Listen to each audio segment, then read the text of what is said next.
Line নেই বাসার বাবা। আল্লাহ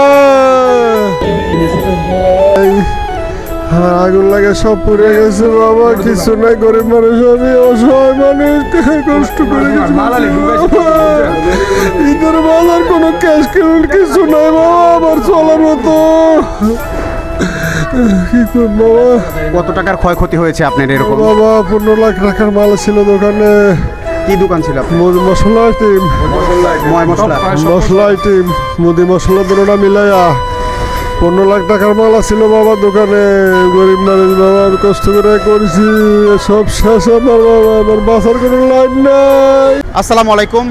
এখন দাঁড়িয়ে আছি শেওড়াপাড়া মেট্রো রেলের একদম সেন্টারে, অর্থাৎ নিচে। দেখতে পাচ্ছেন এই যে রমজান মাস আসলে, আগামীকাল থেকে রমজান, তো এই রমজান মাস আসলেই যেন আগুনের যে একটা ব্যাপার এই ঢাকা শহরে প্রত্যেকটা জায়গায় মনে হয় যে আজকে এইখানে আগুন লাগলো, কালকে ওইখানে আগুন লাগলো। শেওড়াপাড়াতে এইরকম একটি পর্যায়ে মানে কাঁচা বাজার যেটা রয়েছে, শেওড়াপাড়া কাঁচা বাজারে কিন্তু পুরোটা আগুন লেগে দোতলা মার্কেট থেকে শুরু করে এবং এখানে কাঁচা বাজারের যত দোকান ছিল সব দোকানই কিন্তু পুড়ে গেছে।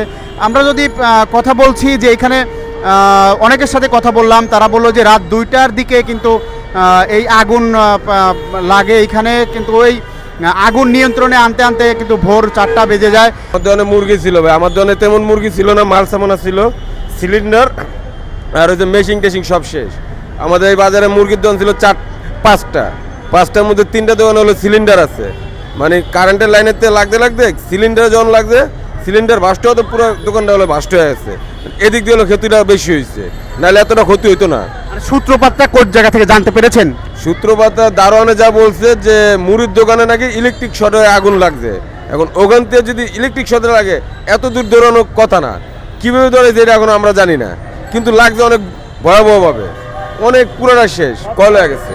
এটা লাগছে কীভাবে এটা আমরা কেউ জানি না, ইলেকট্রিক শর্টে না কিসে লাগছে এটা আমরা জানি না। ঈদের বাজারে মনে হয় আমাদের সবাই মাল উঠাইছে, ওই যেমন 5 লাখ টাকার মাল উঠাইছে, আমার পাশের দোকানে 15 লাখ টাকার মাল উঠাইছে।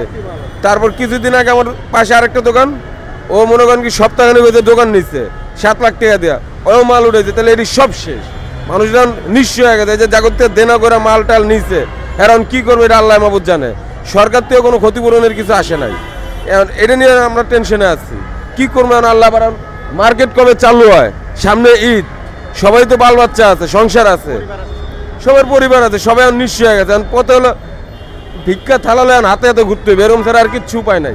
রমজান মাস আসলেই যেন প্রতি বৎসরের ন্যায় ঢাকা শহরে যেন আগুনের যে একটি ব্যাপার, সেই ব্যাপারটা প্রতিনিয়তই হয়ে থাকে। তো এখনও রমজান, আগামীকালকে থেকে মাহে রমজান শুরু, তো এই ঢাকা শহরে কিন্তু আগুনের যে একটা লাগার যে একটা বিষয় সেটা কিন্তু শুরু হয়ে গেছে।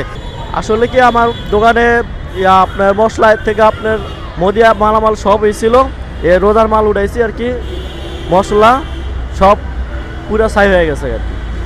প্রায় 12 থেকে 13 লাখ টাকার মাল শেষ। হ্যাঁ, একবারে নিঃস্ব হয়ে গেছি, কোনো মানে টাকা ছিল ক্যাশ টাকাও পুরো ছাই হয়ে গেছে, আর 12-13 লাখ টাকার মাল পুরা গেছে। আগুন আইসা দেখি পুরা মানে শুনছি যে ফলের দোকানের সাথে এদিক থেকে লাগা শুরু আরম্ভ, সব লাগতে সব গেছে গা পুরা।